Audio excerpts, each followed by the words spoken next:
Okay, so for today's deep dive, we've got something really interesting to dig into. Yeah, definitely a little different from our usual stuff. Yeah, totally. So, a lot of you have been sending us poetry. Yeah, we've gotten a lot of requests for poetry. I mean, I guess that makes sense. Right. Poems are, like, super concentrated meaning and emotion. Yeah, they really pack a punch. Exactly. So, we're finally giving the people what they want, right? Deep dive into a poem, a hymn, actually.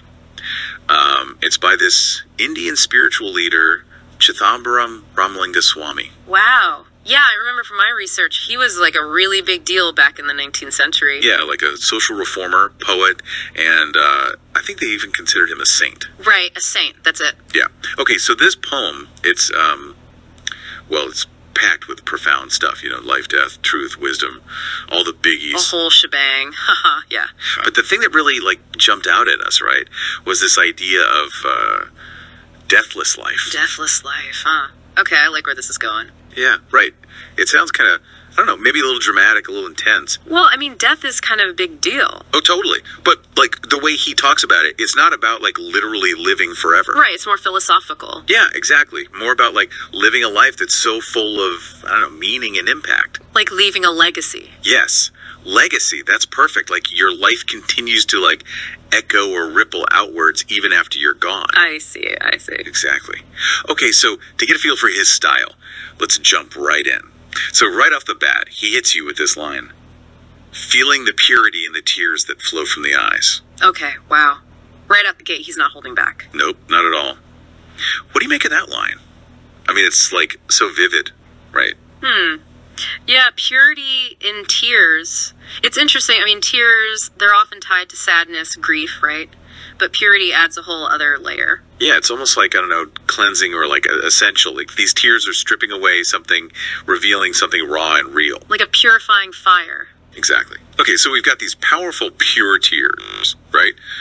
And then later in the poem, he straight up says, I speak with sincerity, not with falsehood. So he's calling for honesty, authenticity. Yeah, big time. Hey, I'm not messing around here. I'm telling you the truth. The real deal. No sugarcoating. None. Which honestly feels so relevant today, right? I mean, we're bombarded with information all the time. Yeah, and it's hard to know what's real and what's not. Totally. So he's laying the groundwork. He's saying, look, life is intense. There's joy, there's sorrow, and it all boils down to truth, to keeping it real.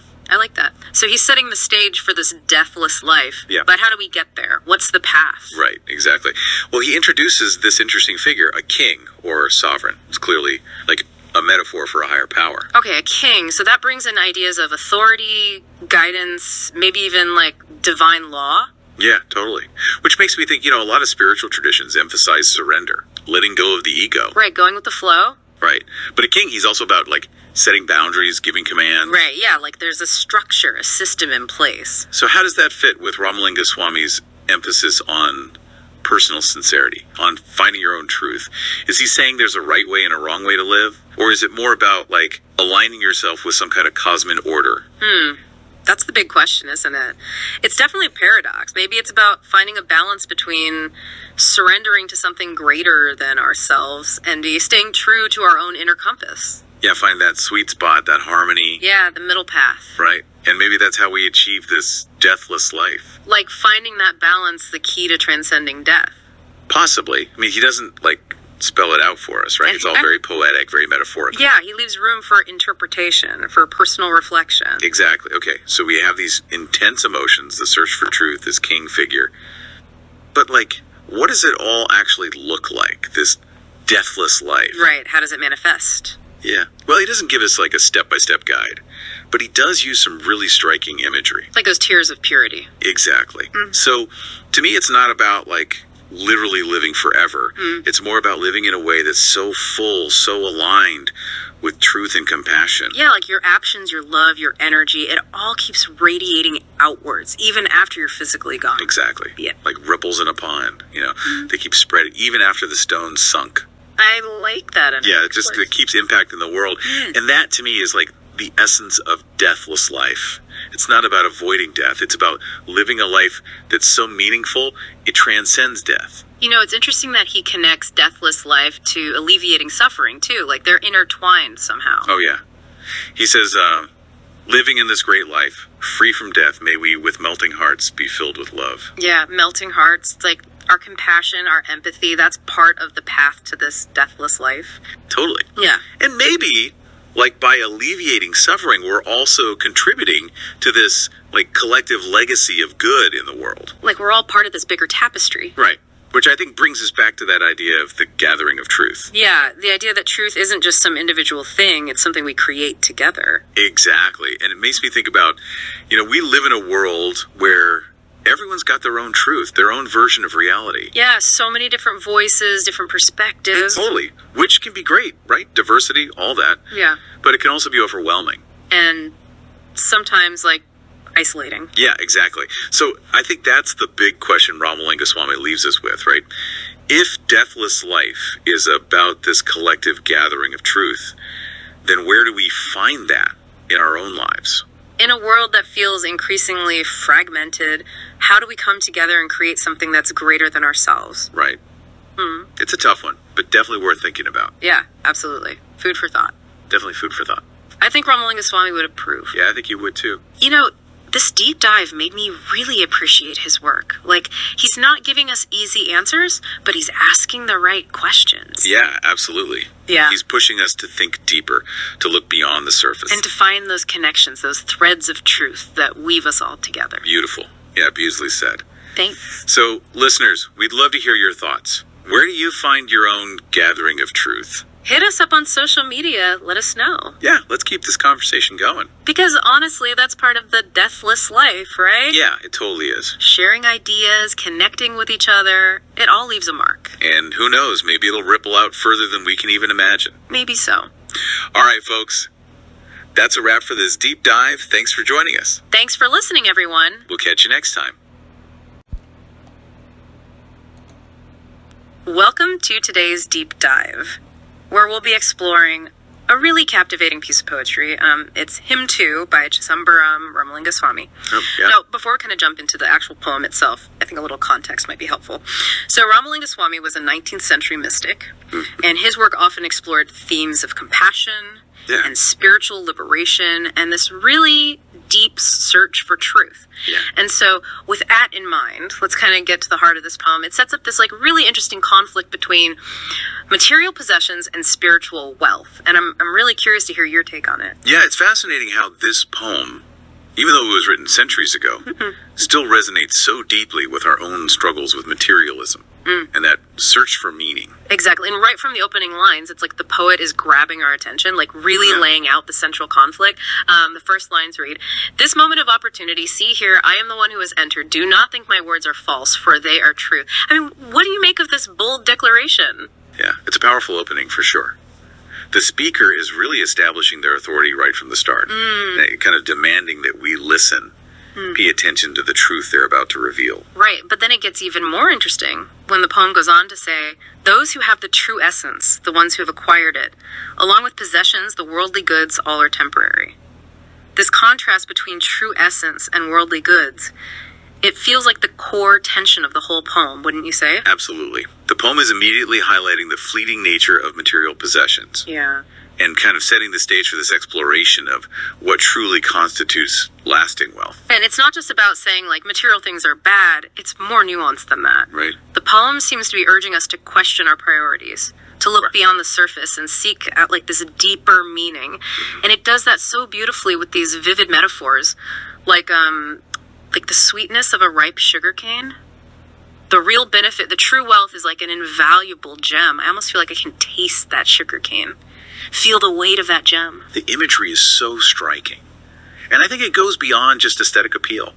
I think the sweetness of the sugar cane could represent the joy of experiential knowledge, the kind of wisdom that's like deeply felt and understood, not just learned by rote. That's a great point. It's like the poem is suggesting that true knowledge isn't something you just read in a book, but something you savor, something that becomes a part of you. Exactly. And by comparing true wealth to a gem, the poem kind of elevates it to something precious and rare, enduring. It's not about those fleeting pleasures, but something with lasting value. But here's what I find really intriguing. Isn't there a risk that this metaphor could be interpreted as promoting a kind of spiritual elitism? Like only certain people can access this gem of true wealth. That's a valid point, and it raises an important question about accessibility and universality. However, I think the poem, while using elevated language, is ultimately arguing for a kind of wealth that is available to everyone.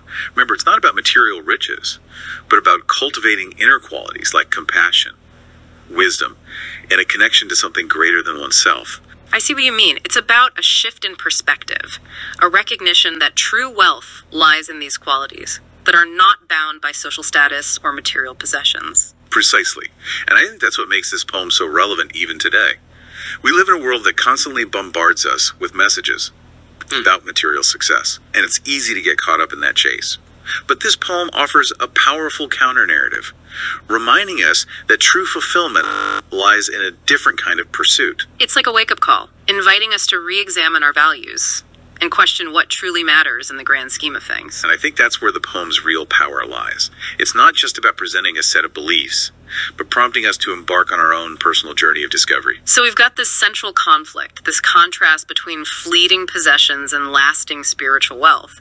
And the poem uses this powerful imagery of sugarcane and gems to really drive that point home. And it's interesting how the poem doesn't shy away from directly addressing the listener, almost like a personal invitation to this journey. You're right, it's not just passively presenting ideas, but actively urging us to engage with them. And this is where I think the structure of the poem becomes really interesting. It's not just a random collection of like beautiful lines.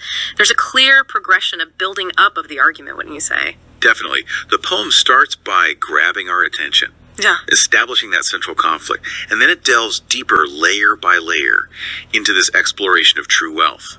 And I think one of the ways it achieves this is through its form.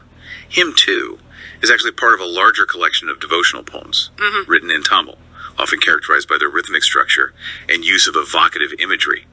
This traditional form adds another dimension to the poem's impact. That's fascinating. So the form itself lends a sense of authority and tradition to the message. It's like the poet is tapping into this ancient wellspring of wisdom and sharing it with us. And I think this sense of connection to something larger is further emphasized in the following lines.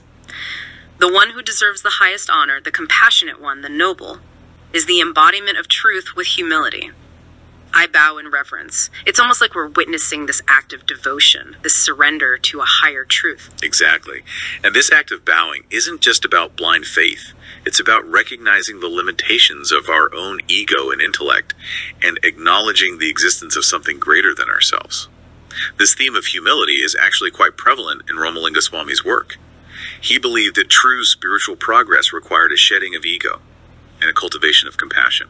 That's really interesting. So the poem isn't just about abstract philosophical concepts. It's also offering practical guidance on how to live a more fulfilling life. It's like saying, hey, if you want to find true wealth, start by cultivating humility and compassion. Precisely. And notice how the poem doesn't tell us exactly what this higher truth is. It leaves that open for personal interpretation, inviting us to embark on our own individual search for meaning. It's like the poem is giving us a compass, not a map. It's pointing us in the right direction, but leaving it up to us to navigate the terrain.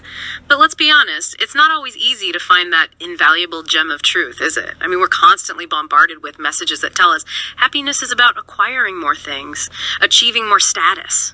That's the challenge, isn't it? We live in a world that often equates happiness with external validation and material possessions.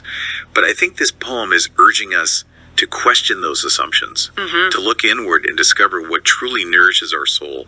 It's about recognizing that true wealth is not something you acquire, but something you cultivate. It's like the poem is saying, hey, that new phone might bring you temporary joy, but it's not going to fill that void inside. True fulfillment comes from something deeper, something more lasting. And to me, that's a really powerful message, especially in our current cultural climate. It is. And I think that's one of the reasons why this poem, even though written centuries ago, still feels so relevant today. It speaks to this universal human longing for meaning and purpose, a longing that transcends time and cultural boundaries. Absolutely. And it does so in a way that's both poetic and profound. But I have to admit, sometimes I wonder if this emphasis on spiritual wealth over material possessions can be a bit unrealistic. I mean, we all need a certain level of material security to survive in this world, right? That's a fair point. I don't think the poem is advocating for complete material renunciation. It's more about a shift in perspective, a reevaluation of our priorities. It's about recognizing that true wealth encompasses more than just material possessions. It's about cultivating inner qualities like compassion, gratitude, and a sense of connection to something larger than ourselves. So it's not about living in poverty, but about not letting the pursuit of material wealth consume us entirely. It's about finding that balance, that sweet spot where we can meet our basic needs while still striving for something more meaningful. Exactly. And I think the poem beautifully illustrates this balance through its use of imagery. The sweetness of the sugarcane represents that inner joy, that sense of fulfillment that comes from cultivating spiritual wealth, while acknowledging that we still need the earthly nourishment to sustain us. It's like the poem is saying, enjoy the sweetness of life, but don't forget to nourish your soul. And that brings us back to the idea of this poem as a guide, a compass pointing us towards a more fulfilling life. But as we've discussed, this journey isn't always easy. It requires introspection effort and a willingness to challenge our assumptions about what truly matters. Absolutely. And I think that's where the poem's closing lines offer a really powerful message of hope and encouragement. It says, with humility I bow in reverence. It's like the poet is acknowledging the challenges, the doubts, the uncertainties, but ultimately choosing to surrender to this higher truth, this path of compassion and wisdom. It's a beautiful image of surrender, not as defeat, but as an act of faith, a leap of trust into the unknown. And it leaves us with this lingering question. Are we willing to take that leap? Are we willing to embrace the search for true wealth, even if it means letting go of some of our preconceived notions about success and happiness? That's a question I think we can all benefit from pondering. Because ultimately, the journey towards true wealth is a deeply personal one. It's about discovering what truly resonates with our souls and pursuing it with courage and conviction. It's amazing how this poem manages to be both simple and profound at the same time. It really does. The language is so accessible, yet the ideas it explores are incredibly deep. And it doesn't shy away from tackling some really big questions like, what is true wealth? What is the purpose of life? How do we find meaning in a world that often feels chaotic and overwhelming? Yeah, it's almost as if the poem is offering us a roadmap for navigating those very questions. I love that analogy of a roadmap, because it suggests that this isn't a passive journey. It requires effort and intentionality.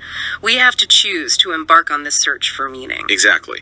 And that choice might involve letting go of certain things, certain beliefs, certain attachments that are holding us back from experiencing true fulfillment. It's like decluttering not just our physical spaces, but also our mental and emotional spaces. Right. Making room for something new, something more aligned with our true selves. And I think that's where the poem's message of compassion becomes so crucial. Right, because if we're so focused on acquiring material wealth and status, it's easy to lose sight of our shared humanity. Exactly. The poem reminds us that true wealth is not about what we accumulate, but about how we connect with others, how we contribute to something larger than ourselves. And that connection doesn't have to be grandiose or complicated. It can be as simple as a kind word, a helping hand, a moment of genuine presence with another human being. Those small acts of compassion can have a ripple effect, creating a more loving and just world. It's like the poem is saying true wealth is not about what you have, but about what you give. And the beauty of it is that giving doesn't diminish our own wealth. It actually multiplies it. That's such a beautiful thought. It's like a spiritual paradox. The more we give, the richer we become. Exactly. And I think that's a really empowering message. It means that each of us, regardless of our material circumstances, has the potential to create a more abundant and meaningful life. So as we wrap up this deep dive into Hymn 2, what is the one takeaway you hope our listeners will carry with them? I hope they'll be inspired to embark on their own personal search for true wealth, to question their assumptions about what truly matters, and to cultivate those inner qualities that will lead to lasting fulfillment. Beautifully said. And I would add that this journey is not a solitary one. It's about connecting with others, sharing our experiences, and supporting each other along the way. It's about creating a community of seekers, all striving towards a more compassionate and enlightened world. Well said. This has been such a rich and insightful conversation. Thank you so much for joining me on this deep dive. It's been a pleasure. And to our listeners, we hope this exploration of Hymn 2 has sparked your curiosity, inspired your imagination, and perhaps even ignited a desire to seek out your own invaluable gems of truth and wisdom. Until next time, keep diving deep.